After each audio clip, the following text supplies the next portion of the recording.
네, 오밤중의 뉴스 함께하고 계신 지금 시각 11시 31분을 지나고 있습니다.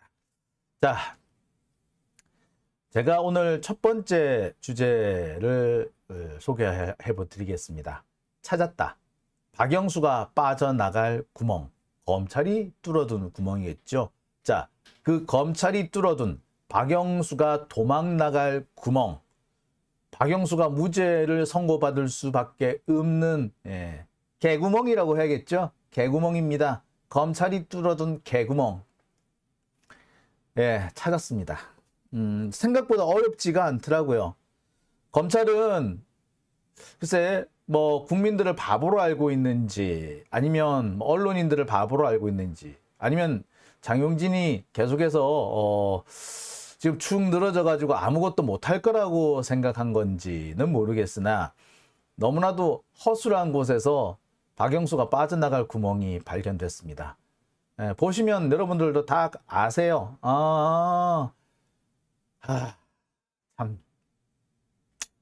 참. 근데 제가 발견을 하고 나서 기쁘다, 뭔가 찾았다, 유레카 이런 느낌보다는 정말 슬프고 자괴감이 느껴졌습니다. 요즘 참 자괴감 많이 느끼는데요. 오늘만 해도 참 제가 여러 번 느꼈는데 대한민국 검찰이 정말 수준이 이렇구나. 범죄자가 따로 없구나. 검찰이야말로 범죄자구나. 그런데도 자신들은 그게 정의라고 생각하는 게 문제겠죠. 검찰은 자신들이 정의라고 생각해요. 자신들이 부패한 세력이라고는 결코 생각하지 않는다는 게 가장 큰 문제겠죠. 박영수라는 사람은 사실 특검으로 임명될 때부터 여러 가지 논란거리가 있었습니다. 계속해서 이 사람이 비리를 수사할 특검으로서는 자격이 없다라는 주장이 좀 있었죠. 이 박영수 특검이 변호사로 활동하면서 이 조직폭력배를 아마 변호한 적도 있었나 봐요. 근데 그 박영수 변호사가 변론을 했던 조직폭력배한테서 피해를 입은 어떤 사람이 있는데 그 사람이 박영수 변호사를 칼로 찌르기도 하는 그런 사건까지 있었습니다. 이렇게 함부로 이렇게 딴 것도 뭐 때리고 이런 것도 아니고 흉기를 휘둘렀다는 게 어떤 면에서든 이게 합리화될 수는 없겠죠. 하지만 그 사람의 얘기를 가만히 들어보면 오죽했으면 저랬을까라는 생각까지 듭니다. 자, 근데 여기서 한 가지 짚고 넘어가야 될 부분이 있죠. 정말 정의로운 사람이라고, 정의로운 특별검사라고 생각했는데 조직폭력배를 변호했다? 야, 참 당혹스럽네요.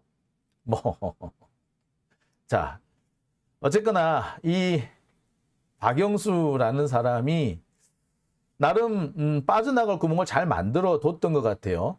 자신이 대장동 때문에 수사를 받을 가능성이 있다고 생각했던 건지 아니면 원래 빠져나갈 구멍 한두 개 정도는 마련해 놓고 있었던 건지 아니면 이번에 검찰이 빠져나갈 구멍을 찾아준 건지는 모르겠으나 박영수가 빠져나갈 가장 확실한 구멍이 하나 있습니다. 하나하나 제가 설명을 해드리겠습니다. 자, 오늘이군요. 오늘 조선일보에서 이런 보도가 나왔습니다. 대장동 자물쇠 김만배가 박영수 200억 약정 혐의에 대해서는 술술술술 불었다. 검찰 수사에 결정적인 역할을 했고 바로 그것 때문에 박영수가 내일 구속영장 실질 심사를 받게 됐다. 자, 이런 내용이에요. 김만배가 술술 불었다고? 자, 박영수한테 200억을 주기로 했다. 이 얘기를 김만배 입에서 받아냈다. 이게 지금 조선일보의 보도 내용입니다. 좀 이상하죠? 김만배가 그렇게 입을 술술 열 사람이 아니에요. 더군다나 박영수한테 200억을 주기로 했다는 것은 뭘 말하느냐. 결국에 뇌물이나 다름없는 거죠. 수재 혐의라고 합니다만 사실상 뇌물이라고 봐도 상관없어요. 자, 뇌물인데 뇌물 줬다는 얘기, 그것도 200억씩이나 줬다는 얘기를 한다는 것은 뭘 말한다? 예. 자기의 혐의가 더 무거워진다는 얘기잖아요. 돈 줬다는 걸 인정했다? 그럼 내 혐의가 더 무거워진다는 것을 말하는데 그 얘기를 술술 풀었다고? 만배가? 아니, 자기한테 큰 피해가 없는 경우에도 지금 웬만하면 입을 안 여는데, 자, 그래서 입을 안 열려고 요리 빠지고 저리 빠지고 하니까 그래서 조병구 부장판사한테 야단 맞고 막 그랬던 거거든요. 그랬던 김만배가 이 부분에 대해서 술술술술 풀었다고? 아니, 지 혐의도 무거워지는데? 진짜야? 예, 일단 의심을 할 수밖에 없습니다. 자, 내용을 좀 볼게요.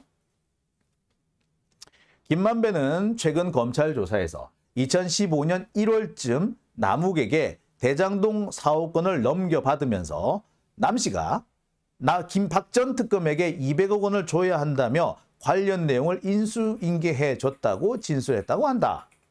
자, 여기서 좀 짚고 넘어가야 될 거는 2015년 1월입니다. 2015년 1월에 김만배가 본격적으로 대장동 사업을 주도하기 시작합니다.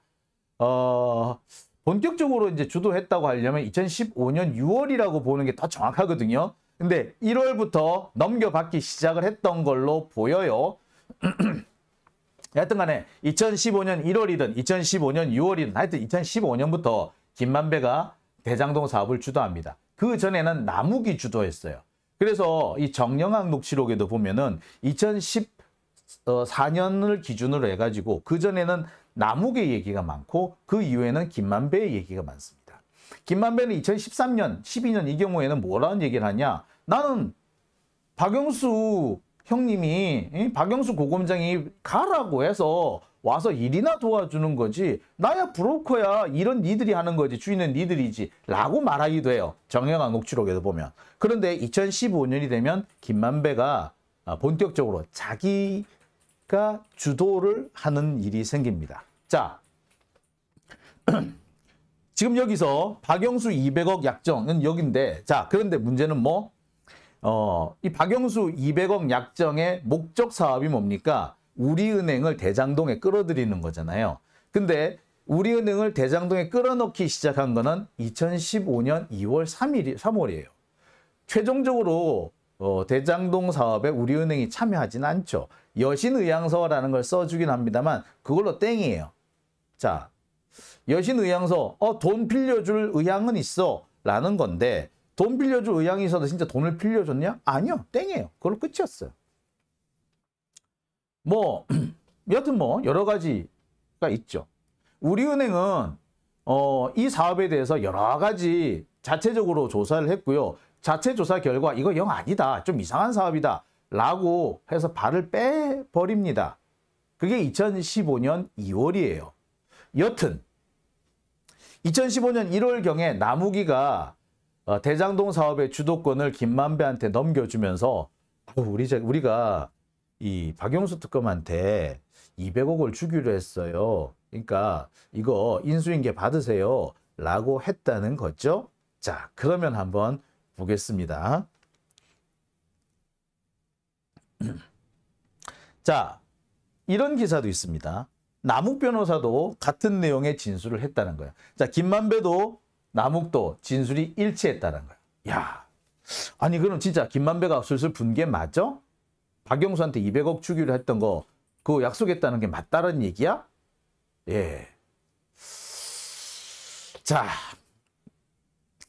여기서 함정이 있습니다. 박영수한테 200억을 주기로 했다. 누가 주기로 한 건가요? 그러면 김만배가 주기로 했다는 거예요? 남욱이 주기로 했다는 거예요? 네. 남욱이 주기로 했다는 거죠. 김만배는 남욱으로부터 인수인계를 받았다 뿐입니다. 자, 그렇다면 결국 김만배는 그 얘기를 듣고도 박영수한테 돈을 안 줬다는 얘기죠. 그러면 김만배는 뭐야? 빠져나갈 구멍이 있는 거네? 그렇죠. 김만배는 남욱이가 그 카더라. 그 카대? 듣기는 했어. 라고 얘기를 한 거에 불과한 겁니다. 김만배가 술술 불었다? 아니요. 김만배 푼 거 아닙니다.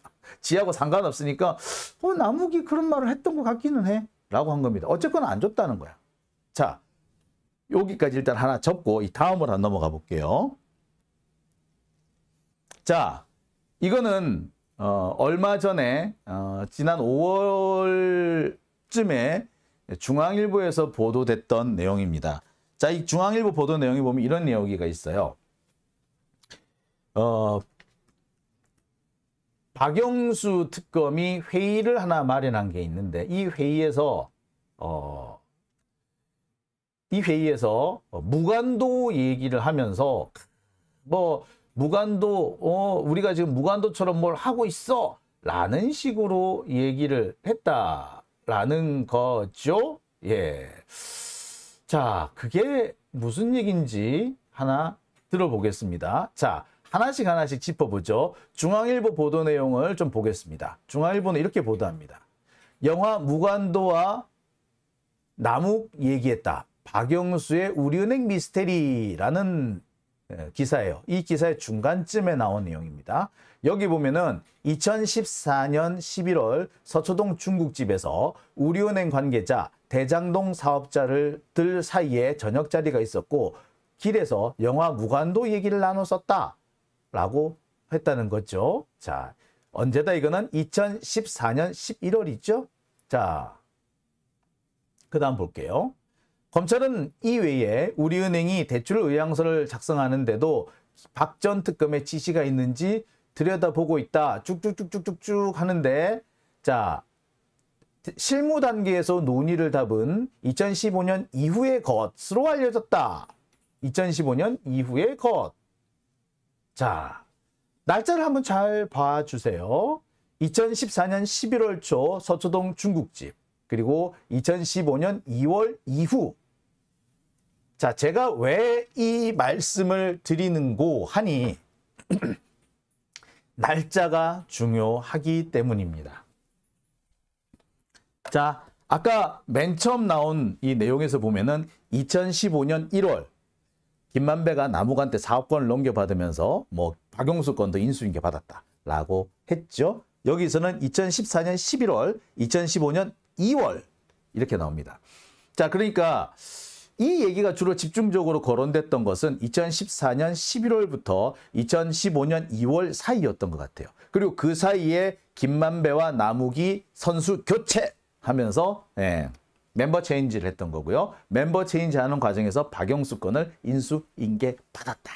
뭐 요 얘기 정도가 될 것 같습니다. 야, 영화 무관도 얘기까지 나오고 재밌네요. 자, 다음 얘기를 한번 볼게요. 역시 영화 무관도 어쩌고저쩌고 하는 중앙일보 보도입니다. 여기에서 무슨 내용이 있느냐 하면, 자, 우리은행 고위 관계자들을 검찰이 참고인 자격으로 불러서 조사를 했다고 했죠. 자, 이들은 언제부터 언제 사이? 2015년, 2014년 실무 책임자였던 사람들이라고 합니다. 그리고 보면은 의사회 의장인 박 전 특검의 소개로 2014년 10월 말부터요. 가장 시기가 빠릅니다. 2014년 10월 말부터 정영학, 정민용, 박 전 특검, 양재식 이런 사람들이 모여가지고 두세 차례 회의를 가졌다. 2014년 10월 말부터라고 하죠. 자, 그 다음 여기는 보세요. 그런데 결과적으로 2015년 3월 20일 불참 의사를 최종 통보했다. 마감 엿새 전에. 자, 그러니까 이 내용을 그대로 보면은 가장 빨라도 2014년 10월 말부터 논의가 시작돼가지고 2015년 3월 20일에는 쫑이 났다라는 얘기입니다. 2014년 10월 말. 자, 그리고 2015년 3월 20일. 자, 제가 왜 이 날짜를 계속해서 짚어드리냐면은 지금부터 이 날짜를만 보셔도 무슨 얘기인지 금방 아시기 때문입니다. 자, 날짜가 중요한 이유. 날짜만 잘 보세요. 제가 지금까지 그 조선일보 보도, 중앙일보 보도를 보여드리면서 여러분들한테 날짜를 계속 강조했습니다. 2015년 1월, 2014년 10월, 2014년 11월. 근데 2014년 10월은 10월 말이었죠. 10월 말. 그러니까 2014년 10월 말이 가장 먼저 나오는 시간이고요. 그 다음에 최종적으로 2015년 3월. 2015년 10월 말부터 2015년 2015년 3월 20일까지 그러니까 약 5달 정도 진행됐던 얘기다라고 보시면 되겠어요. 자, 보겠습니다. 제가 왜 이게 중요하다라고 말씀드리느냐 하면은 바로 이것 때문입니다. 이 서류는요, 우리나라 이 금융감독원이 운영하고 있는 공식적인 공시 시스템, 다트 시스템에 나오는 내용입니다. 사회이사의 선임 또는 해임에 관한 신고예요. 자, 이 사회이사의 선임 또는 해임에 대한 신고, 이 부분에 대한 내용인데, 자, 어떤 사람의 선임 혹은 해임이 들어간 걸까요? 자, 이 사람은 중도 퇴임하는 박영수라는 사람의 이 사람이 사회이사였는데 이제 퇴임해요 라고 밝힌 신고서입니다. 증권거래소나 금융감독원에 이런 신고서가 반드시 신고되게 돼 있고 공시를 합니다. 증권거래소 같은 데서, 그러니까 증권선물위원회에서 이런 공시를 하죠. 이게 다트 시스템에서 공개를 합니다. 자, 공시 시스템 여기에 보면은 박영수가 중도 퇴임을 하네. 원래 임기는 2015년 3월 20일까지였어요. 2013년 3월 22일부터 2015년 3월 21일까지 약 2년 동안 사회이사로 재임을 하기로 돼 있었는데 갑자기 왜 퇴임하죠? 2014년 11월 3일에 퇴임을 합니다. 왜 퇴임을 하죠? 우리은행과 우리금융지주가 합병을 합니다. 그런데 우리금융지주에 있던 이사들은 합병에 발맞춰 가지고 모두 퇴임을 해버려요. 그래서 우리은행 이사회가 우리금융지주 이사회를 대치를 하게 됩니다. 자, 우리금융지주라는 그 지주회사가 있었죠.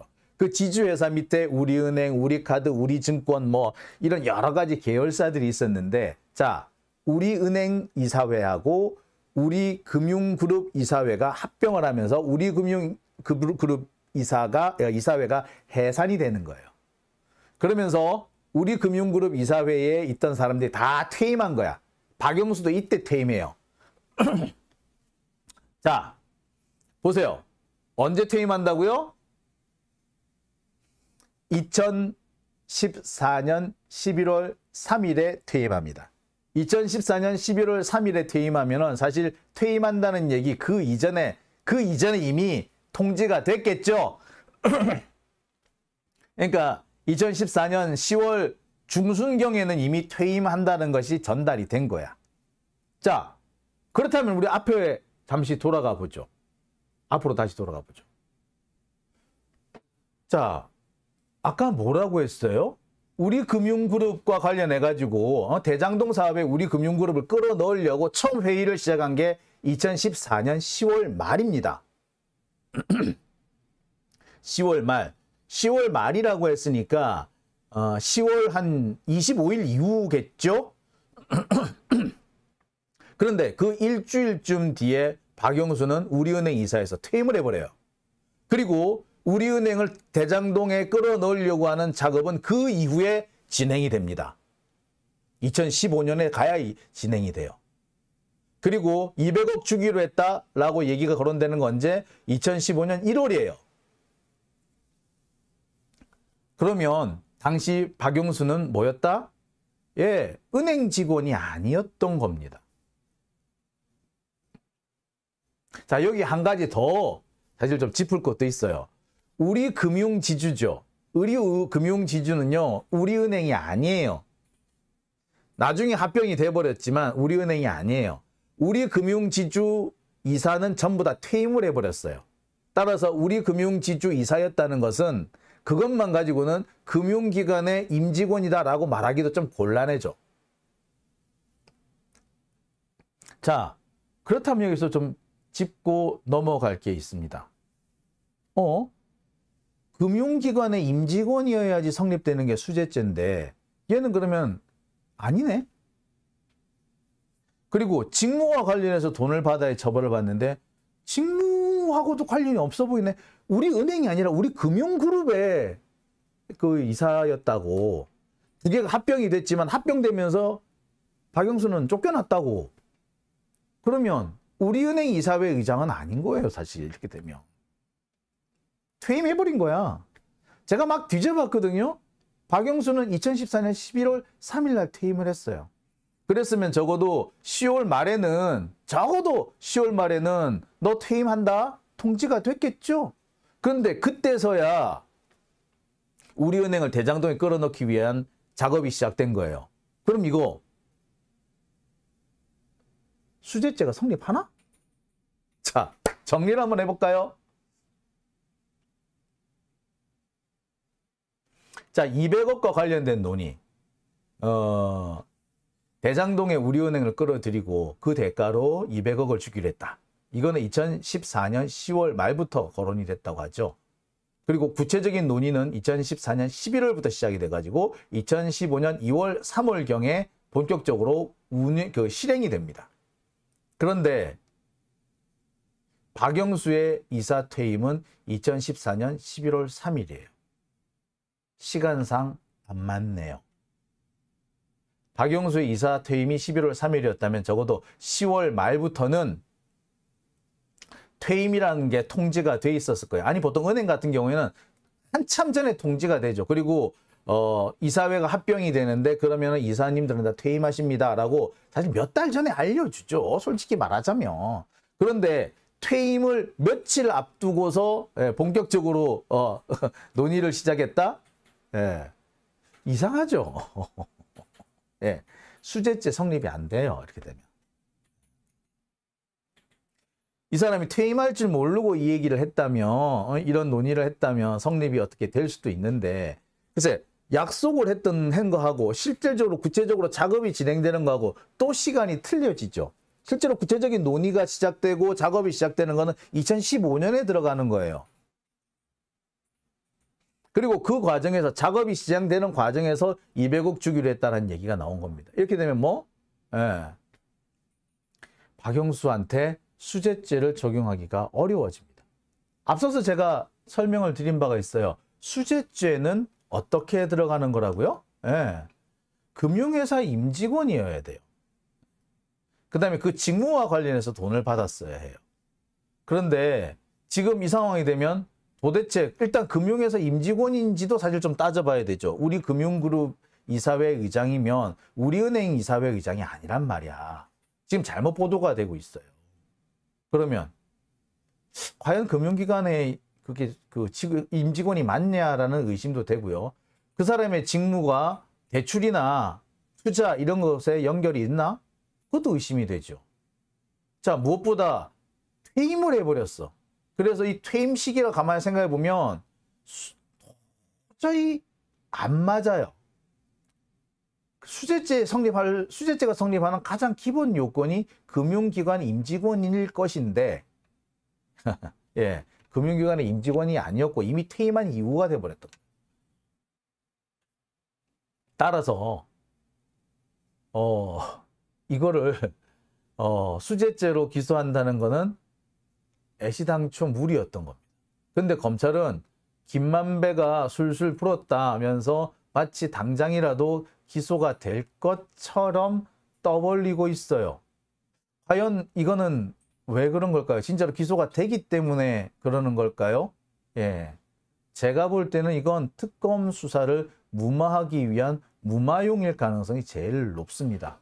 물론 검찰이 억지로 기소할 수는 있어요. 억지로 기소해가지고 그거 가지고 또 이런저런 사건을 진행할 수도 있고 재판을 진행할 수도 있고 언론 플레이를 할 수도 있습니다. 하지만 검찰은요 아마도 특검이 출범하기 전에 1심 선고를 받아내는 것이 목표일 겁니다. 그래서 1심 선고가 특검 출범 전에 50억 클럽 특검 전에만 나오기만 한다면 사실상 50억 클럽 특검 무용지물이 되는 거죠.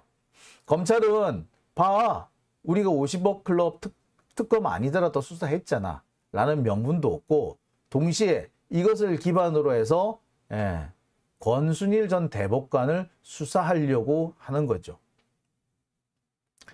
제가 계속해서 설명을 드렸습니다만, 지난 시간에 제가 한번 설명을 드린 적이 있습니다만, 검찰은 이 권순일 대법관을 물고 들어가서 김만배가 이재명을 구명시켜 주는데 권순일을 이용했고, 그래서 권순일이 김만배의 부탁을 받고 그 판결을 뒤집었다. 요거를 꾸미어 나가려고 하고 있어요. 이게 실제로 법원에서 받아들여지든 안 받아들여지든 검찰은 끌고 갈 거예요. 왜?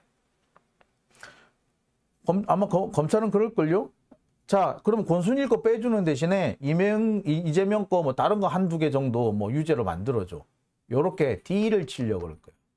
권순일은 결국 뭐다? 이걸로 판결이 안 날 거라, 유죄가 안 날 거라 알면서도 이거 가지고 이재명을 딜을 치려고 하는 거예요. 소소한 거 하나 유죄로 만들어줘. 바로 그거죠. 즉, 검찰은 지금 현재 그렇게 권순일로 수사를 틀어가기 위해서 명분 쌓기로 하는 것이 지금의 행동이다.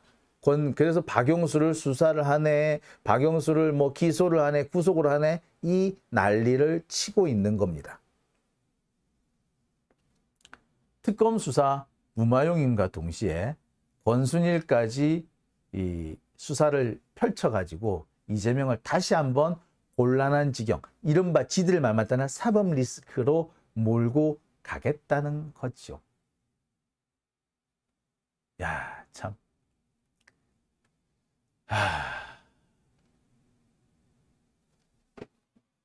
이게 지금 현재 검찰의 목표라고 해도 과언은 아닙니다.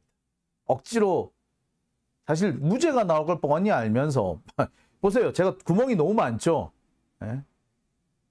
하나 정리를 하면 그렇습니다. 박영수 일단 금융기관의 임직원이었는지 조금 애매해요. 우리 금융그룹의 이사회 의장이었어요. 우리 은행이 아니라. 자, 이게 조금 애매해요. 적어도 금융기관의 임직원이라고 치더라도 직무와 관하여 돈을 받았다고 하기도 애매해. 왜? 우리 금융그룹 이사회이기 때문에 대출이나 투자에 관여할 수 있는 권한이 없어요. 두 번째, 퇴임을 해버렸네, 이미. 퇴임을 해버렸으면 뭐 절대로 안 돼. 게다가 돈을 누가 받았다? 딸이 받았어. 애매해요, 이거. 진짜 애매해. 그리고 딸이 안 받고 박영수가 직접 받은 돈 같은 경우에는 일부는 자문료로 받았고, 또 일부는 그 이기성을 통해서 이기성이 빌려준 돈의 대가로 받은 그런 거예요. 200억 역시도 5억 원이 빌리는 걸로 들어가서 결국에 투자금이 됐으니까 투자금 회수한 거다. 200억. 이렇게 해도 사실 할 말 없어요. 빠져나갈 구멍 엄청 많은 겁니다. 검찰은 장난질을 친 거고 치고 있는 거예요. 당장 이렇게 뻔히 퇴임을 했다라는 200억 얘기가 나올 때 퇴임했다고. 아니 200억을 진짜 자기 지위를 이용해서 어떻게 받아낼 작정이었으면 그 시기에 퇴임하면 안 되잖아. 상식적으로 그렇잖아요. 그죠? 근데 검찰이 이걸 몰랐을 것 같아? 알지. 이거 그냥 그 떼보면 아는데. 박영수는 그럼 이 부분에 대해서 주장 안 했겠어? 당연히 주장했지. 근데 검찰은 막 그냥 밀고 가. 왜? 결국에 무죄 나올 거거든. 무죄를 만들어줘야만이 검찰도 좋고 박영수도 좋은 거야. 왜? 그래야 특검으로 안 넘어가니까. 이미 판결이 나와버렸는데 특검이 어떻게 들어가냐고. 이게 지금 검찰의 큰 그림이죠.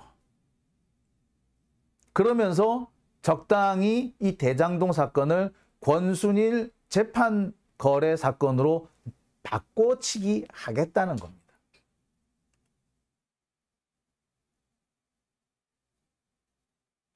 자, 이와 관련해서는 이미 조선일보가 보도를 하고 있어요. 권순일과 이재명을 엮는 거는 이미 조선일보가 오래전부터 짜놓은 그림입니다.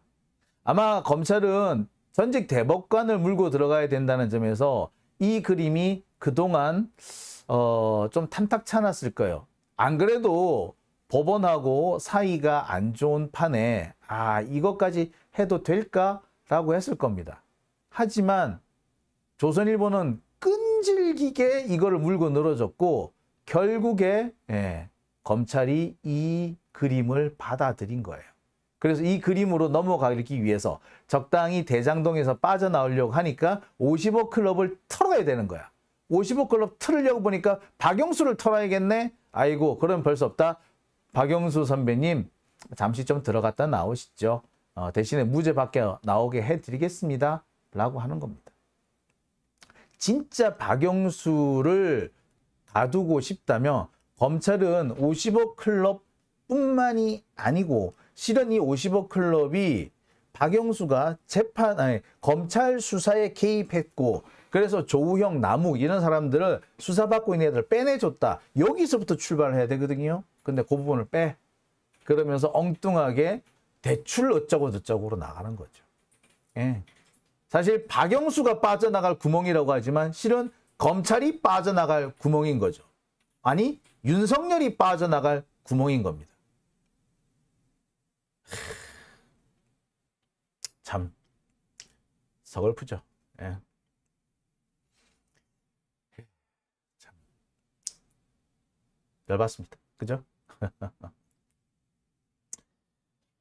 예. 참 이 길이 앞으로 어떻게 될지 답답시러운데요. 예. 어디로 가고 싶으신가요? 예. 갑자기 쉬리인가요? 예. 제가 잘 이해한 건지 모르겠네요. 예, 쉬리가 갑자기 등장을 했습니다. 예. 너보고 한 거 아니야, 쉬리야. 깜짝 놀랐습니다. 예. 보통 이렇게 혼잣말 하고 있는데 갑자기 쉬리가 툭 끼어들면은 깜짝 놀랄 때가 있어요. 예. 네. 오밤중의 뉴스. 네. 제가 오늘 준비한 첫 번째 소식은 여기까지고요. 이어서 두 번째 순서로 넘어가겠습니다. 국유화 폐간 어떤 대통령도 할 수 없는 일인데 감히 제가 어떻게 그런 말을 한다는 것입니까? 이치에 닿지 않는 말을 가지고 사람을 이렇게 몰약해서는 안 됩니다.